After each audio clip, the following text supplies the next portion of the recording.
If you enjoyed this video, please hit that subscribe button down below. I know that there's going to be a massive amount of effort put into the editing on this video, so if you could just hit that like button too, that would mean a massive amount to me. But without further ado, let's get into this video. So back in February, when Jesse Marsch first joined, I made a video called Jesse Marsch's Leeds United Tactics Explained, and it did really well. It was my most viewed video on my channel ever, so obviously it seems like it's a popular topic and people have requested a bit of an update. So that's what this video is going to be essentially, but this time I'm going to do a lineup as well. So how I think that Leeds United will line up at the start of the season and how I think the tactics will play out.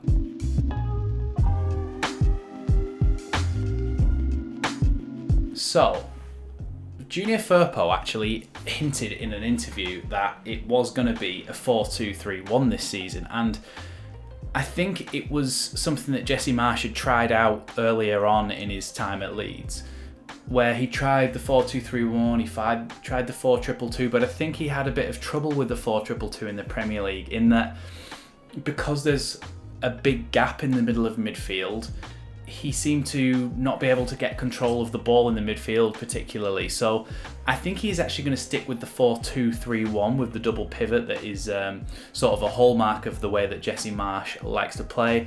And then your three in front of that, your three attacking midfielders, of which two of them in my squad will be new signings, and then the striker up top. So what do I think the actual squad's going to be then?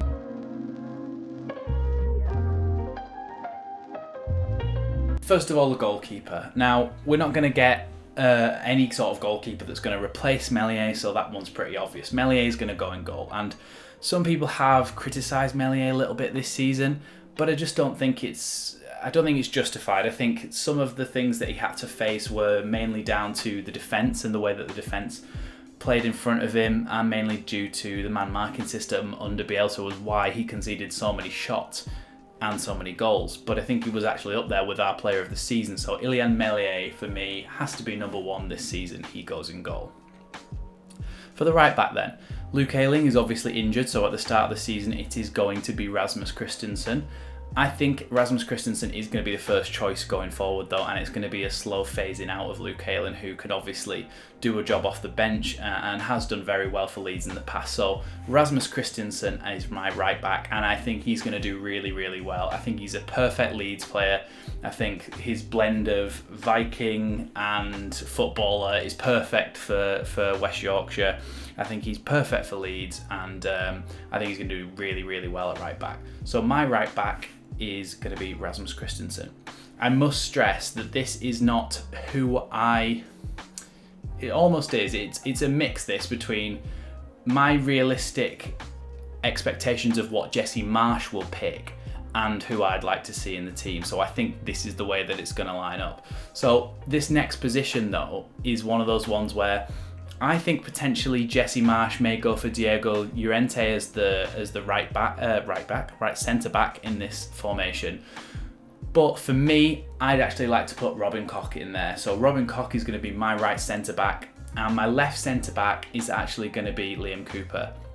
Now, Jesse Marsch loves leaders, and that's one of the reasons why I've put Liam Cooper in. When he came in towards the end of the season, his ability to command that defence, to tell people where they should and where they shouldn't be standing, to make sure everybody's doing their job properly, is a massive reason why I would pick him, and I think Jesse Marsch would pick him as well. He is captain material, leader material, and he is really, really good in the air as well, actually heading away those set pieces for a team that isn't actually particularly tall. I think Liam Cooper, this will be his last season as the main centre-back at Leeds, but I think he will actually play a bit of a starring role in that back four, provided he can stay fit.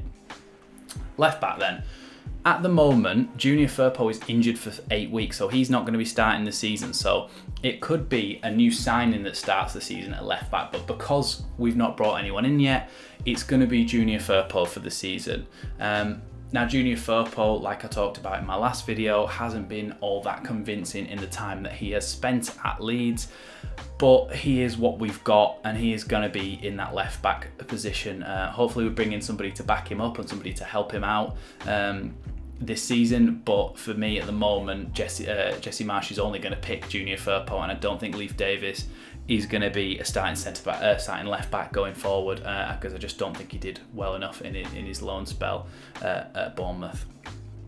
So, two of the most important positions in Jesse Marsch's system now then, and they are going to be Marc Roca on the left of the 2 6s, and on the right of the 2 6s is going to be Tyler Adams. Now, when Calvin Phillips was sold, everybody was saying that Tyler Adams is not the same player as Calvin Phillips and he's not as good as Calvin Phillips. Well, I agree with you, but he's not what we wanted. We didn't want another Calvin Phillips. What we wanted was 2 players who can complement each other very well in those number 6 roles. Now, Marc Roca is also very good at tackling, but his main thing is he's really, really good on the ball. His passing range is really good, and he is aggressive as well. But the aggressiveness and the aggression is mainly from Tyler Adams. Now, Tyler Adams is what you call a midfield destroyer. He will tackle, he will smash, he will destroy, he will break up the play, get that ball down, give it to Marc Roca, and then Marc Roca fires those out. So you basically got Calvin Phillips's tackling ability and his aggression, all that sort of thing in Tyler Adams, and then you've got Marc Roca, who is the brains of the operation, who can ping the ball around in all different directions. And I think that is the transition away from the lone holding midfielder. I don't think we're looking for the same type of player as Calvin Phillips, but I think those two are really, really good signings because I think they're going to complement each other well. So I think they're my 2 holding midfielders in this formation. Now we come on to the exciting attacking positions and those 3 behind the striker. Now, for me, I think Harrison is a guaranteed, especially now that Rafinha is being sold. Harrison is going to be on the left of that. And I think Sinisterra is pretty much guaranteed to be on the right of that. So for me, it's only the central position that is the contentious one. And it's either Rodrigo or Brendan Aronson. I think Brendan Aronson gets a chance to prove he can be better than Rodrigo, basically. But I think those 2 are going to duke it out for that position throughout the season. So it'll be interesting to see who actually wins that battle. But hopefully it's one of those that will make Rodrigo raise his game. Brendan Aronson will be looking at a more experienced Spain international, a player who's played a lot of his time in that attacking midfield role for Leeds and not actually done fantastically well. Brendan Aronson will see an opportunity to overtake that and to cement his place in the first team. So for me, I'm actually going for Brendan Aronson, and I think Brendan Aronson will actually start. It could actually be that Brendan Aronson starts in one of the wider positions, but I think Brendan Aronson will be given the chance to prove that he's good enough to be a starting role in that position at the start of the season. Now, the striker. We haven't signed a backup striker at the time of recording this video, but I think we still are looking for one. Gelhardt obviously isn't the first choice. If Bamford's fit, he is the only choice at the moment. So for me, Bamford goes in up front. So that's your full team. You can see it on screen now. Obviously, I can't see it, but it's in my mind. So that's your full team there. Let me know what you think in the comments down below for that team. I'm now going to move on to the tactics. The video's not over yet.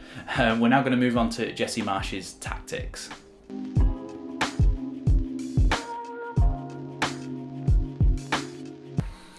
Now, if you watched Leeds last season after Jesse Marsch came in, you'll have seen all of the complaints, basically, that we didn't play with enough width.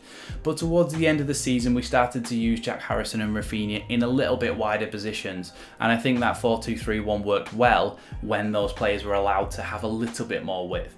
I don't think we're going to be out and out wingers, but I still think we're going to have that width provided by Jack Harrison and by Luis Sinisterra, and I don't think that they are particularly going to be out and out wingers, but I do think that they're going to be the wider players in this formation, and I think that they could really stretch fullbacks in between the centre back and the fullback is probably where they're going to be wanting to attack the most. So that's going to be an interesting one. How wide we play, but if we do play wide, it's not going to be really, really wide. You're not going to see out-and-out wingers like you saw under Bielsa. Now, Jesse Marsch then, he loves pressing. His thing is that he wants to play in transition. So the way Jesse Marsch's pressing works then, I've explained this in the previous video, but I'm going to explain it again for those of you who are new or those of you who just want a little bit of an update. Now, Jesse Marsch likes his attackers to stand exactly halfway between the player who's got the ball and the player who's about to receive the ball, in a position where they can then go forward and get that ball. And that's not just for the player that's closest, that's for all the players around. So let's say that a opposition centre-back has the ball. He has a right-back to pass to, and he has a centre-back to pass to, and he has a holding midfielder to pass to. Our players will position themselves halfway between all of those passing options, so that this player either has to try and make one of those passes, but it'd be risky, or he has to try and lump the ball long, in which we are hoping that we can turn the ball over and then attack again. Which brings me neatly onto Jesse Marsch's other thing, which is going towards goal as vertically as possible. Now, when I say vertically, I mean he's not going right down the wings. They're trying to go directly towards the goal as possible, and be really direct, basically. And when I say direct, I don't mean the Burnley way of lumping it up to the striker. I mean getting it into feet, getting players around them and trying to get players running off the striker. Basically, everybody goes hell for leather, attacking as much as they can directly towards the goal, so that we can provide an opportunity as fast as possible, so that hopefully Jesse Marsch's idea is that the opponent will still be unbalanced from losing the ball. The players won't have been able to get in yet properly and get themselves set in their defensive formation, and will hopefully be able to get an attack away before they can even really realise what's going on. Then there's his idea of recovery and repress. So this one sounds more complicated than it is. What it is if we imagine the first bit that I talked about, the pressing, the Leeds players all go and press, right? But a really skillful defender like Trent Alexander-Arnold finds a perfect pass through the middle of those players and nobody can quite reach it, so the press has failed. What happens is Trent Alexander-Arnold's pass fires in and it lands at Fabinho's feet. Fabinho's got the ball in the midfield. Those players that have pressed are now all in behind the ball, and so they have to make a recovery run. So what they'll do is they'll make a recovery run, a sprint back towards their own goal as fast as they possibly can. They will then turn and face Fabinho, who's still got the ball and not made a pass yet, and then they will go at them again with the half spaces that we were talking about before, going halfway between the players to try and make sure that they can press again. So that is the way of recover and repress. It's basically make a sprint recovery run as fast as you can, get back into formation, and then you press again in the same way that you did the first time. And it basically is trying to give you a second chance at winning that ball back after you've not won it the first time. And the final thing that is important in Jesse Marsch's system is the counter press. Now, what happens when the counter press is? Let's use Trent Alexander-Arnold again because it's the one that's already in my head. Trent Alexander-Arnold has got the ball at right back, okay? But it's just after we've given him the ball. So we've been on an attack and we've just lost the ball to Trent Alexander-Arnold. We're now all out of position and we look like we're going to be counter-attacked. So what will happen is, for example, let's say it's on the left-hand side. Junior Firpo is up on the halfway line and has been attacking. He can't get back in time. So what he's going to do is he's not going to get back in time. He's going to allow Robin Koch, Liam Cooper and Rasmus Christensen to go 1v1 with Liverpool's front three. Now, I had a comment last time asking for clarification on this. It does not mean that this new system is man for man. It just means that in this one aspect of Jesse Marsch's game, the counter press, that Leeds go 1v1 with 3 defenders at the back. The rest of the team will still be zonal, but the 3 defenders that are left at the back will go 1v1 versus their striker. And the idea is this gives Junior Firpo the opportunity to stay up and be part of the press to try and win that ball off Trent Alexander-Arnold again. So we've just lost it. The idea is to win it back as fast as possible. So Junior Firpo will go and stand exactly halfway between the players, and what we said before will come into action again. They'll stand exactly halfway between the players. That press is obviously aimed to win the ball back again. But if that fails and Trent Alexander-Arnold manages to ping a ball into one of the front men, we are then relying on Liam Cooper or Robin Koch or Rasmus Christensen to then win that header or win that tackle to then get the ball and attack again. So everything is about the transition. Everything is about trying to win that ball back just after you've lost it, just after they've got the ball. It's trying to win the ball back and attack as fast as possible, like I said before, to leave the opposition unbalanced. So that's the main ideas behind Jesse Marsch's system. Obviously there's more to it than that. There's the man marking system, but all in all, in general, most people know what man marking is. It's just not going touch tight to a player and holding on. It's passing your man on. It's saying, okay, Rasmus Christensen's got Salah on him. And he's saying to Robin Koch, okay, Salah's coming on to you, and then Darwin Núñez is coming on. And you're basically just making sure you've got a zone, you've got an area. So if your player leaves that area, you don't run after them like we used to. You won't see Robin Koch running into the opposition half, chasing Darwin Núñez. What you'll see is he will communicate with Marc Roca and say, Marc, Darwin Núñez is coming on to you. Obviously, they won't full name him, but Núñez will come on to Roca. Roca will then follow him until he's gone out of his zone, and that's the way it'll work in general. And the same applies to set pieces as well. The way zonal works for set pieces is, say it was Robin Koch, he will say, right, this area at the front post is mine. Anything comes in here, it's mine.